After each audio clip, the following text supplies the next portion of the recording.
23 वर्ष पूर्व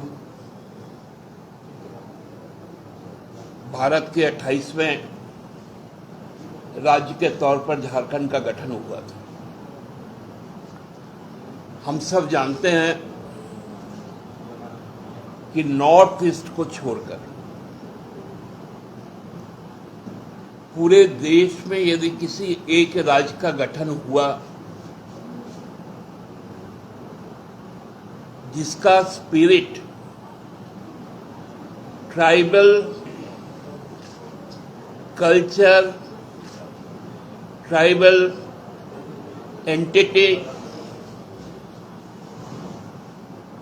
और ट्राइबल ऑनर को लेकर हुआ, मतलब आदिवासियों के सम्मान, उनकी पहचान, उनके जो संस्कृति है, उनको एक विशिष्ट पहचान के तौर पर इस राज्य का गठन किया गया था।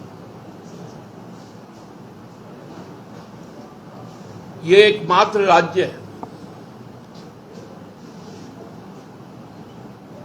जहां 5वीं अनुसूची भी लागू है।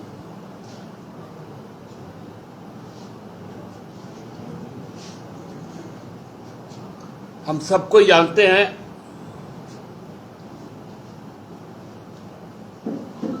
कि राज्य गठन की जो प्रक्रिया हुई थी उसका मूर्त रूप भारत के संसद में दिया गया था। भारत के संसद का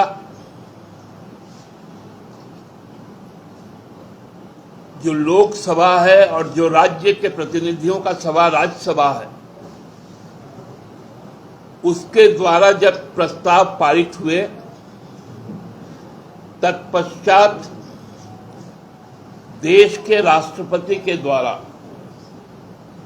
उसका अनुमोदन किया गया और यह राज्य अस्तित्व में आया। मैं इस बात को इसलिए कहता हूं कि अनुच्छेद 79 स्पष्ट तौर पे कहता है संविधान में कि इस देश में संघीय व्यवस्था के तहत जो कानून बनाए जाएंगे, जो वित्तीय कानून है, वे केवल और केवल लोकसभा में पहला प्रस्तुत होंगे। उसके अलावा जिस भी तरह के कानून हों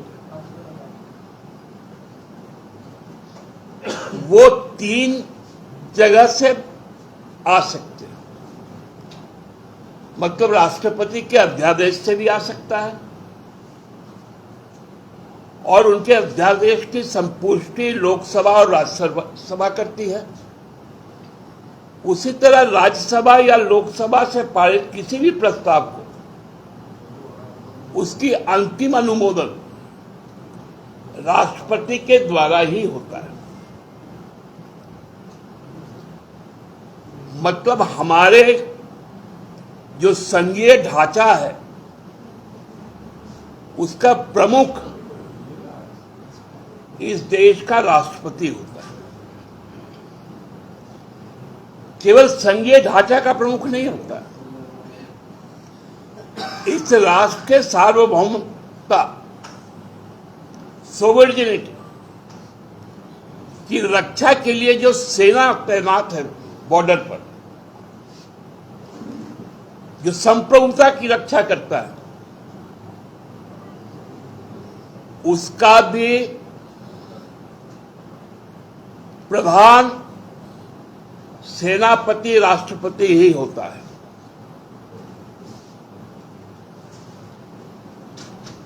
राष्ट्रपति राष्ट्राध्यक्ष के साथ साथ सैन्य अध्यक्ष भी होती है।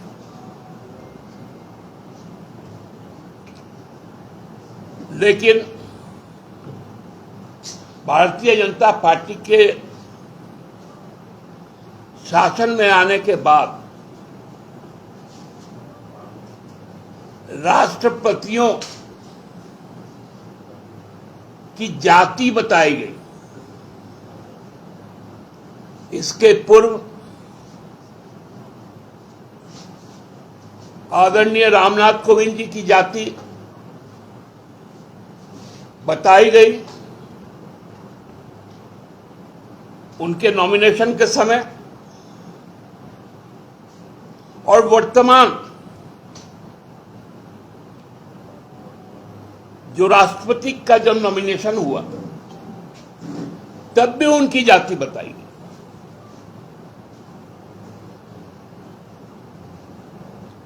और शायद उनकी जाति बताकर उनको अपमानित करने का हर हथकंडा भारतीय जनता पार्टी ने इस्तेमाल किया। अभी हम लोग देख रहे हैं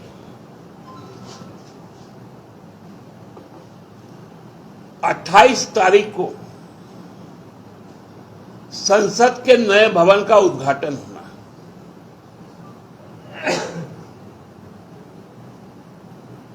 इस देश में राष्ट्रपति है,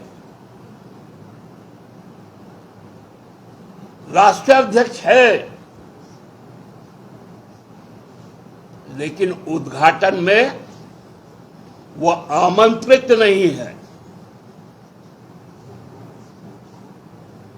क्योंकि वो अपने आप में एक संस्थान है, एक संसद का अंग है। लेकिन वहां पर उनको जाने की अनुमति नहीं, वहां प्रधानमंत्री जी जाएंगे।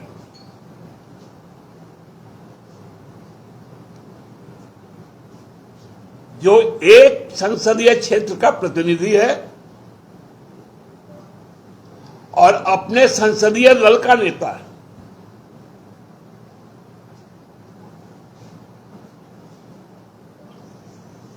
वहां राष्ट्रपति की अनुमति इसलिए नहीं है क्योंकि पहला तो वो आदिवासी संथाल है और दूसरा वो महिला है, इसलिए उनकी अनुमति नहीं। लेकिन जब 2019 में 2024 में जब चुनाव होगा, परिणाम निकलेंगे, तो संसद को आहूत करने का दायित्व तो राष्ट्रपति का है। और 2024 में जब वर्तमान लोकसभा का कार्यकाल समाप्त होगा तो 17 वर्ष की भी घोषणा राष्ट्रपति के द्वारा किया जाएगा। संविधान में उनकी इतनी ओहदा और इतना पद प्रतिष्ठा है, लेकिन भारतीय जनता पार्टी और के हृदय में उनके प्रति ना आदर है और ना ही कोई सम्मान।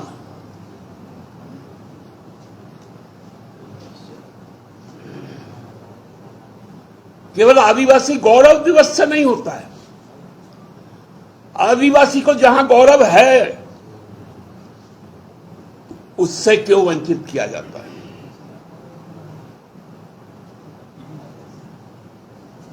ये कौन सी नई परंपरा शुरू हो रही? क्या भारतीय जनता पार्टी बता पाएगी क्या यह शोभनीय और संवैधानिक है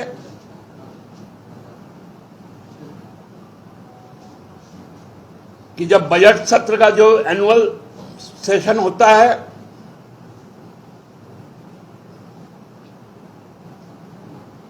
उसका अभिभाषण मुख्यमंत्री जी पढ़ेंगे क्या, कि राज्य का जो संवैधानिक प्रमुख है माननीय राज्यपाल जी पढ़ेंगे?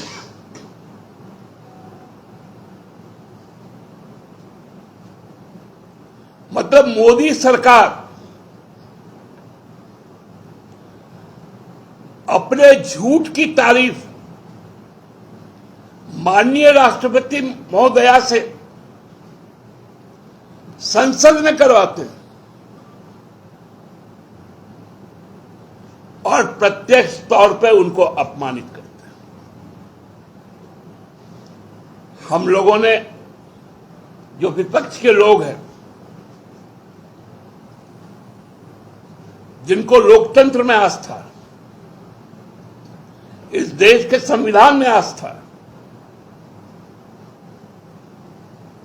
हम लोगों ने उस कार्यक्रम का बहिष्कार किया कि जिस संसद भवन में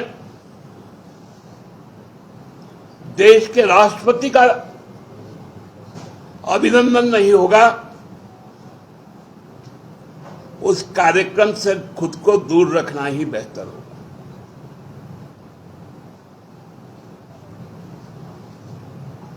और संयोग देखिए, या ये भारतीय जनता का प्रयोग है कि जिसने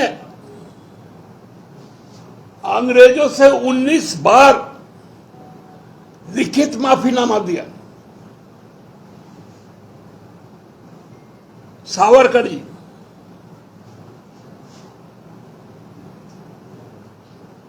उनकी 140वीं जयंती दिन रविवार, मतलब इस देश से जो अंग्रेजों से हाथ मिलाते थे, देश के साथ गद्दारी करते थे, उस दिन को चुना गया।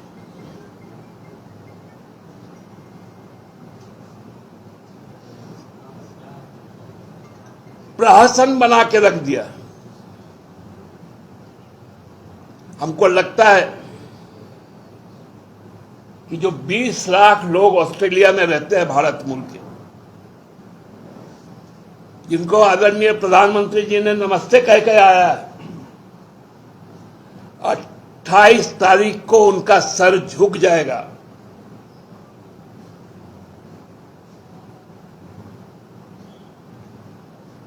शर्मिंदा होंगे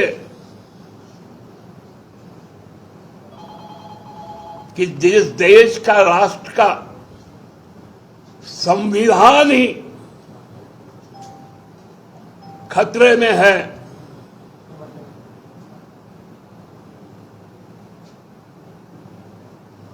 उस देश का प्रधानमंत्री जाकर नमस्ते कह के आते हैं।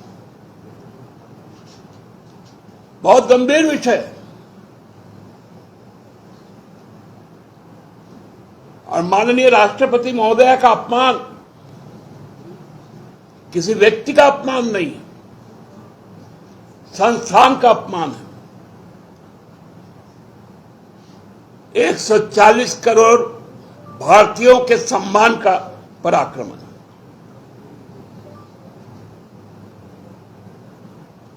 हमको लगता है कि आज सर्वोच्च न्यायालय में भी प्रार्थना की गई,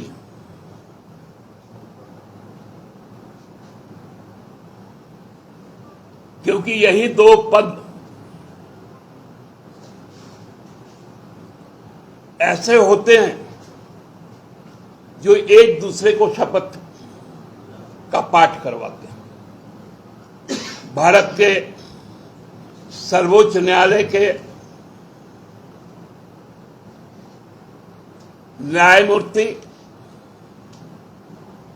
और राष्ट्रपति, मतलब कभी कभी तो हंसी आती है। जिस प्रधानमंत्री ने राष्ट्रपति से पद की शपथ ली, उनको अपॉइंटमेंट दिया,